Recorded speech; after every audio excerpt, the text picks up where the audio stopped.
Hi there, welcome to yet another episode.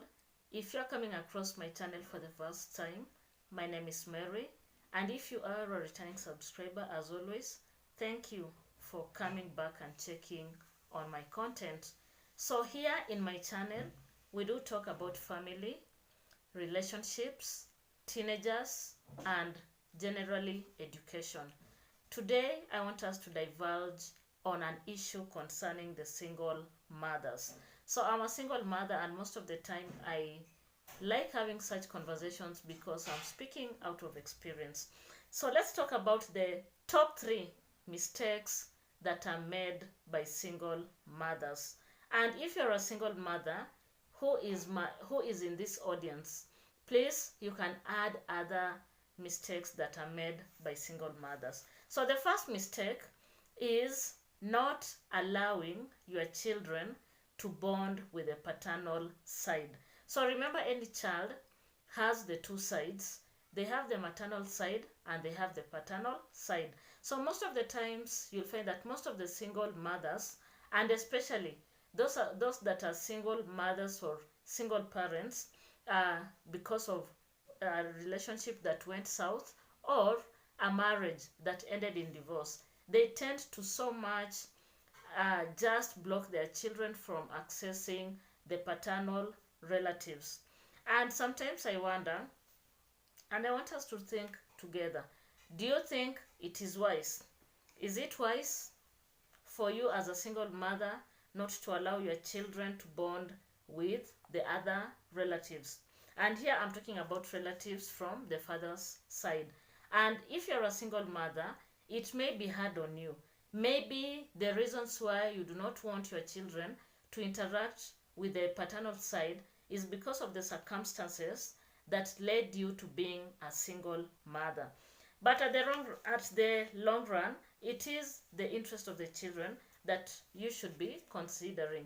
And therefore, any single mother who is out there and watching this, please allow your children to bond with both sides of the family.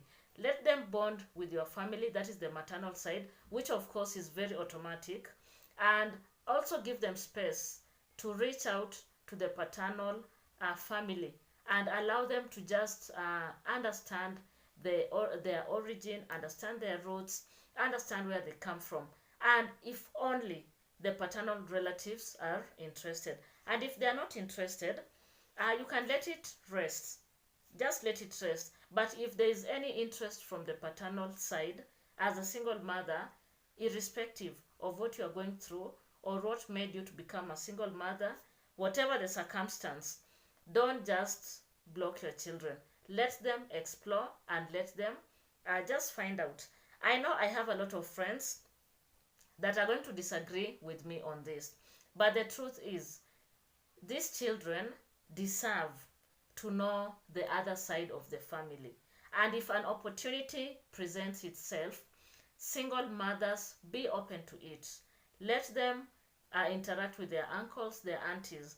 Come up with a clear plan or a clear schedule on how the interaction is going to take place. And if you're a single mother who has probably gotten into a relationship or is hoping to remarry in the future, ensure that as you try to navigate your way in allowing your children to interact with the paternal side, you let your partner to be comfortable with it. Bring your partner on board. Let them know that this is bound to happen so that everyone is okay and we don't have a lot of tension. So what do you think about this as a single mother? Is this something that you can be open to? Or do you think that maybe you can just shut the other relatives out of your children's life and just do it alone? What do you think? Because I know we are going to have various opinions on this, but it depends with what is happening around you. But avoid that mistake if you can. The second mistake is holding grudges for a long time. So I know, because I have been there.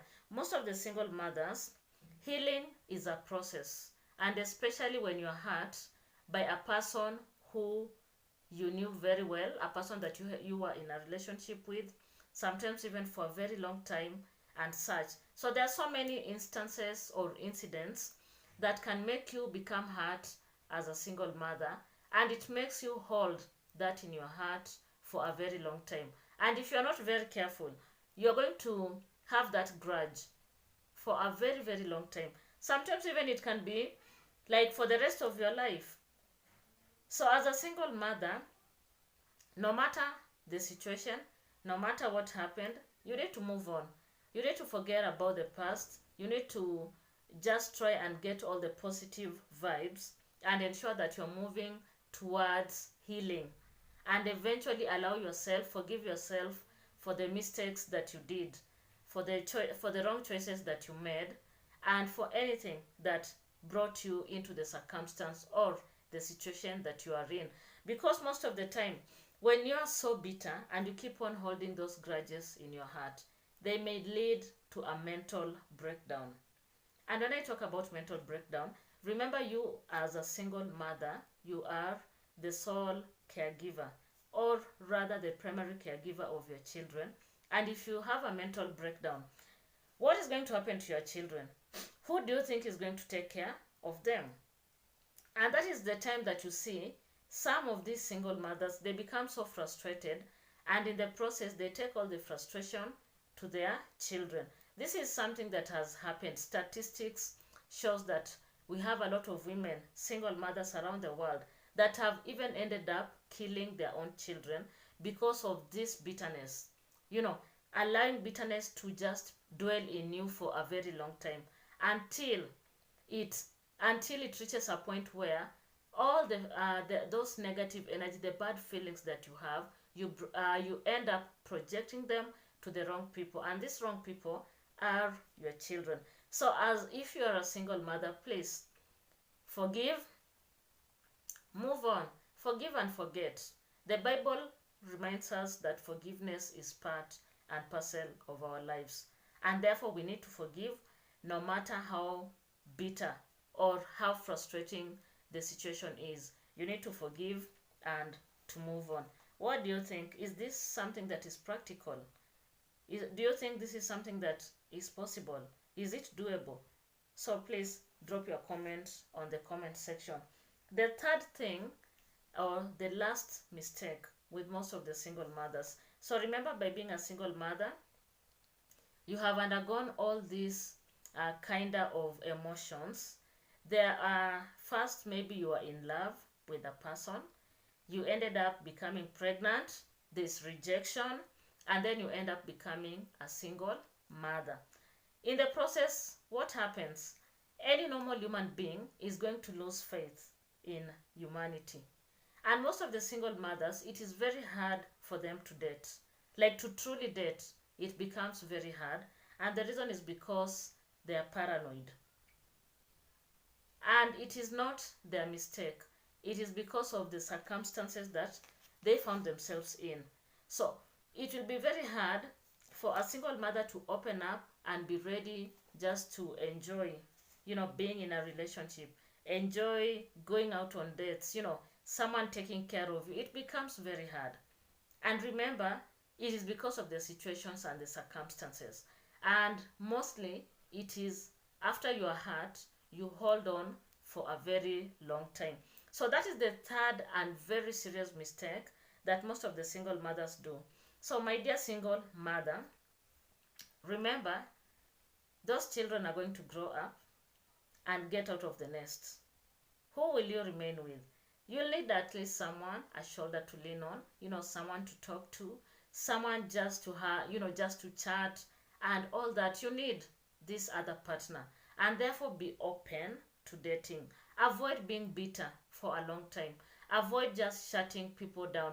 I've seen single mothers that sometimes psych themselves up. They're going out for a date, but when the day comes, they withdraw. I've been there because I'm a single mother. I know what I'm speaking of.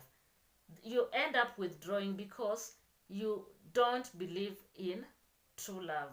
You don't believe in relationships. It is kind of like very confusing. And the only thing that you may end up doing is staying alone. being a lone ranger. And eventually you realize that with time your children have grown. They are grown-ups. They have left home. You are alone. You have a lot of time in your hands and you don't know what to do with the time and the space that you have. Therefore, my dear fellow single mother, be open to dating and date when you feel it is right. If you feel it is right, if you feel you are ready, try out. Go out on dates. As always, I say, be open. Go out on coffee dates. Go out for a glass of wine if that is what you want. Go out for, just to walk in the nature, just to refresh your mind. Allow people to come into your life because you need them. Don't just stay in that cocoon for a very long time. You need a person. And therefore, my dear single mother, avoid those 3 mistakes that I've mentioned. They are very crucial. And once you keep on holding on to these mistakes, then there's no growth for both you and your children. So my dear audience, my dear viewer, what do you think? If you like what I'm doing, please consider subscribing. And if you are coming across this channel for the first time, please like, just like this video so that YouTube can push it to so many people. Please, you can also share the video, subscribe, recommend to your friends. I'd also love to hear your feedback on the comment section. What do you think about this conversation? Do you think this is doable? Is it practical? And especially, I would love to hear from single mothers. You can drop your message in the comment section, or you can write an email to me, or you can WhatsApp me. So please feel free. Let us interact. This is an open and safe space where we learn from each other. Thank you for your time and goodbye.